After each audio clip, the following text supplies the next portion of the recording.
Hello दोस्तों, आज मैं स्टार्ट करने जा रहा हूँ स्ट्रेट लाइन। ये एक बहुत बेहतरीन टॉपिक है और इसमें बहुत कंसेप्चुअल है, तो थोड़ा सा ध्यान से देखिएगा।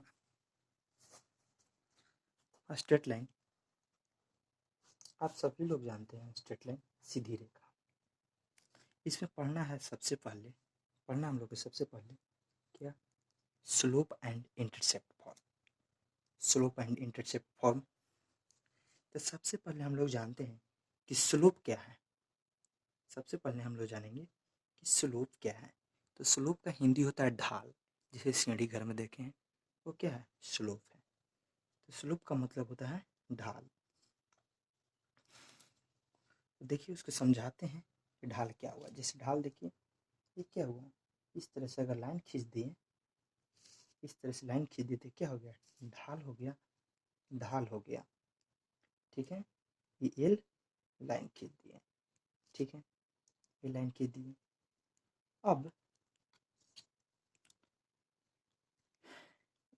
अब इसमें क्या करना है कि इसका डिफिनेशन हम क्या दें, स्लोप है क्या।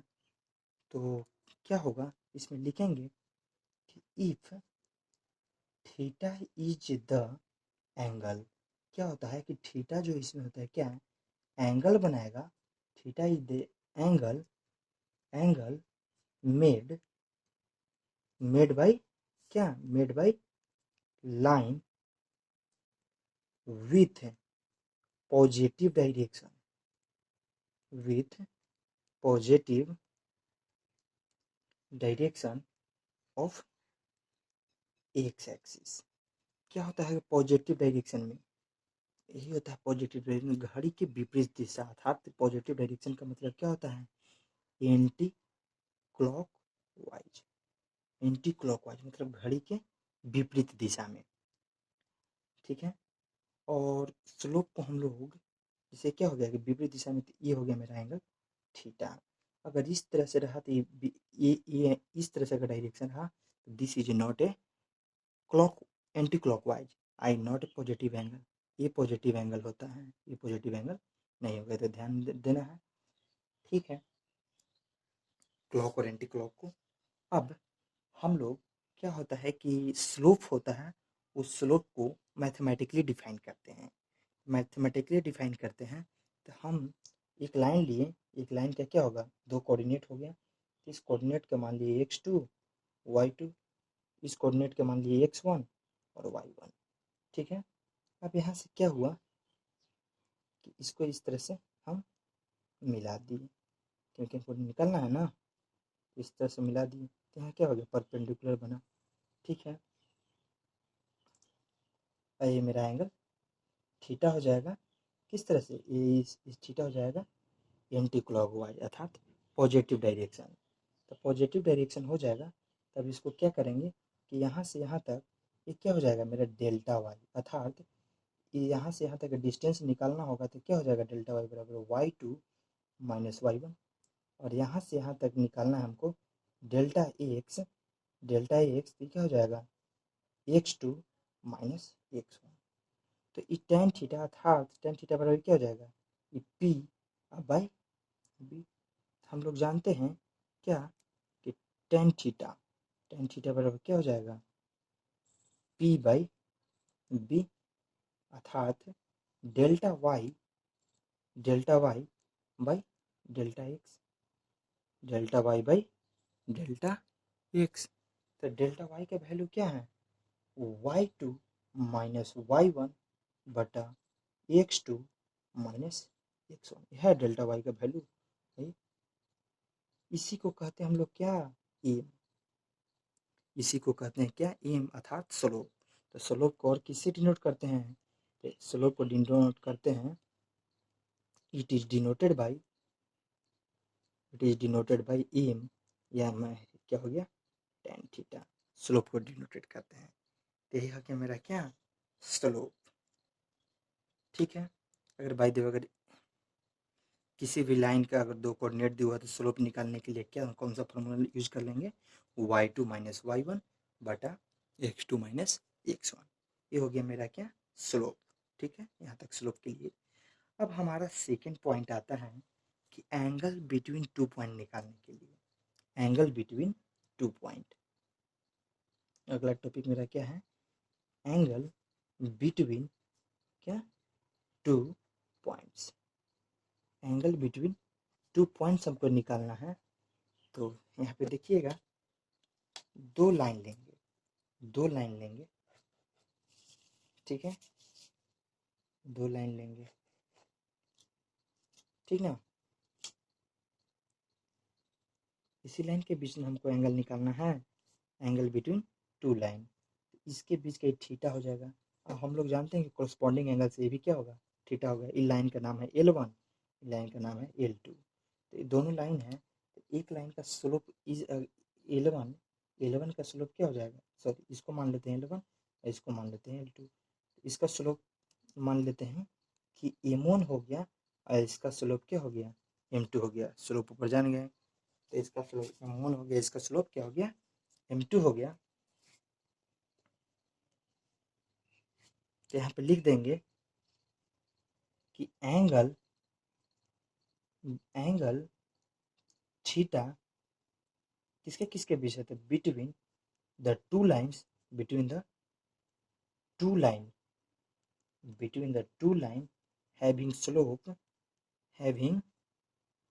स्लोप क्या है, M1 and M2, M1 and M2। तो इसका फार्मूला क्या होता है, tan थीटा बराबर हो जाता है M2 माइनस M1 और बट्टा 1 प्लस M1 इंटू M2। ये रहेगा तो पॉजिटिव, नहीं तो अगर इसको हटा देंगे मॉडुलस को, तो प्लस माइनस में भी लिख सकते हैं, M2 माइनस M1 बटा 1 plus M1 into M2, tan theta बराबर, ठीक है।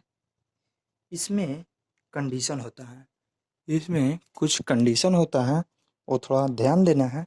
क्या कंडीशन होता है कि अगर लाइन पैरेलल रहे तो स्लोप क्या होता है, इक्वल होता है। यहाँ कंडीशन ध्यान देना है।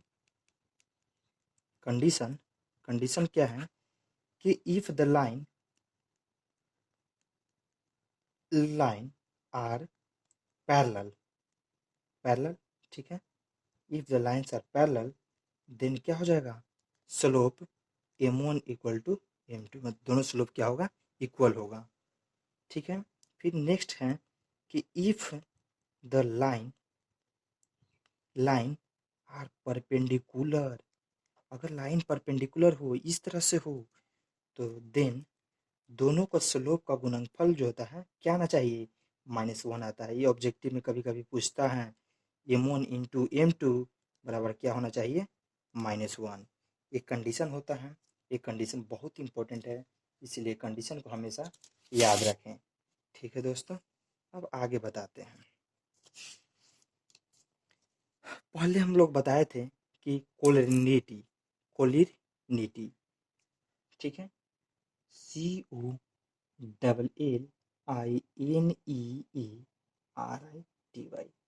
Of three points, triangle, area of triangle बता रहे थे, तो उसमें कोलिनिटी बता रहे थे। तो क्या बताया था कि उसमें एरिया ऑफ ट्रायंगल क्या हो जाता है, 0 हो जाएगा, तो क्या होता है, कोलिनियर है। तो अब यहाँ कि कोलिनिटी का यहाँ दूसरा कंडीशन है, और बहुत सारा कंडीशन मिलेगा पढ़ने के लिए।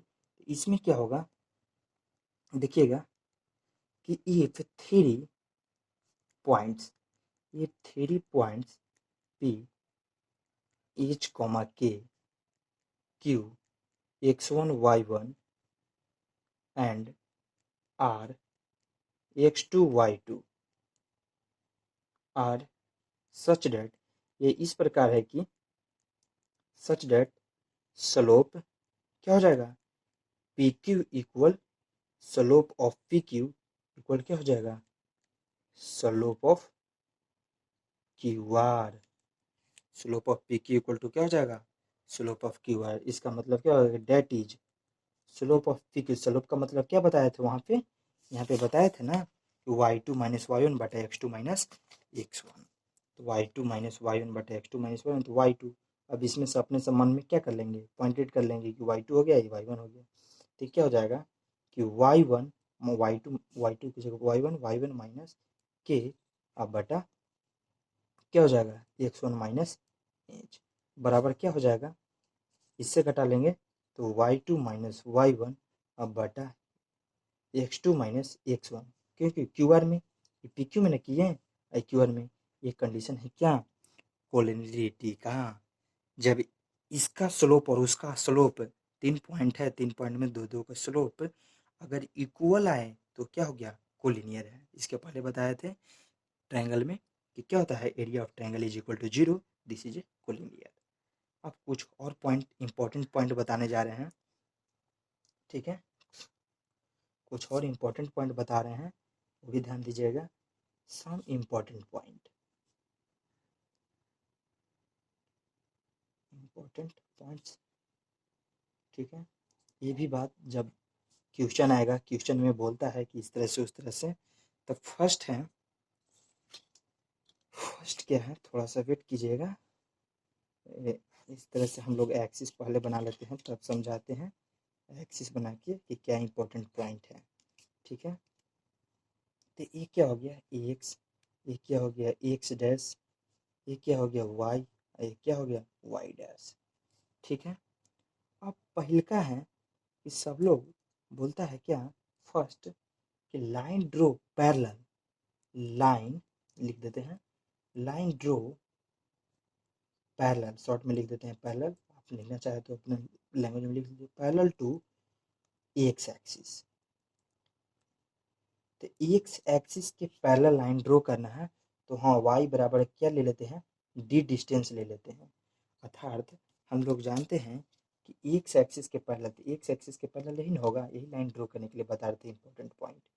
तो ये क्या हो गया, यहाँ से लाइन ड्रॉ करेंगे, तो लाइन ड्रॉ किए तो क्या हो गया कि ए का लाइन ड्रॉ कर दिए, इसका दे दिए कोऑर्डिनेट क्या दे दिए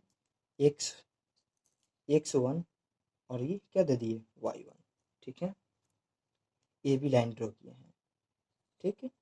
ये पी कोऑर्डिनेट है, पी कोऑर्डिनेट इसलिए माने क्योंकि अभी ये क्या हो गया पैरेलल टू एक्स एक्सिस, तो कितना डिस्टेंस यहाँ से यहाँ तक डिस्टेंस हमने ली है y, तो यही कहने का मतलब है कि लाइन ड्रॉ करते हैं पैरेलल टू एक्स एक्सिस, तो कुछ डिस्टेंस पे y बराबर d डिस्टेंस पे किए, ठीक है। अब हम कहते हैं कि line draw parallel to y axis, तो y एक्सिस इसे है, इस तरह से ड्रॉ करेंगे, ठीक है, इस तरह से ड्रॉ करेंगे पैरेलल टू y, ठीक है। यही पॉइंट हम पी लिए थे, इसका कोऑर्डिनेट x1 y1। अब यहाँ से यहाँ तक क्या है, इसका कोऑर्डिनेट हम मान लेते हैं c, इसका क्या कोऑर्डिनेट, सॉरी, इसका हम लोग मान लेते हैं कितना डिस्टेंस पे हम खींचे हैं c, यहाँ भी लिख लेते हैं सेकंड नंबर, सेकंड नंबर हम क्या लिखेंगे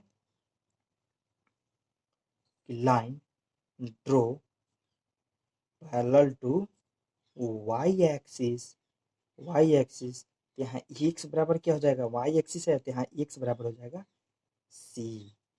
अब यहाँ d और c क्या है, d and c is arbitrary constant, d and c क्या हो गया आर्बिट्ररी कांस्टेंट, d और c क्या हो गया आर्बिट्ररी कांस्टेंट। अब हम लोग क्या होता है कि ये जो पैरेलल खींचे अपर भी खींच सकते हैं और डाउन भी खींच सकते हैं, तो ऊपर में क्या हो जाएगा पॉजिटिव और नीचे में क्या हो जाएगा नेगेटिव। यहाँ एक पॉइंट और लिख दीजिएगा कि डी इज पॉजिटिव, डी या सी दोनों, डी इज पॉजिटिव या negative according to straight line, straight line above या below of the x axis, ठीक है। तो इसी तरह से इतना पॉइंट याद रखिएगा, आगे और स्ट्रेट लाइन के बारे में बताऊंगा। ये लेक्चर यहीं पे ख़त्म करते हैं, आगे भी क्लियरिटी के साथ सब बताऊंगा, ठीक है। थैंक यू दोस्तों।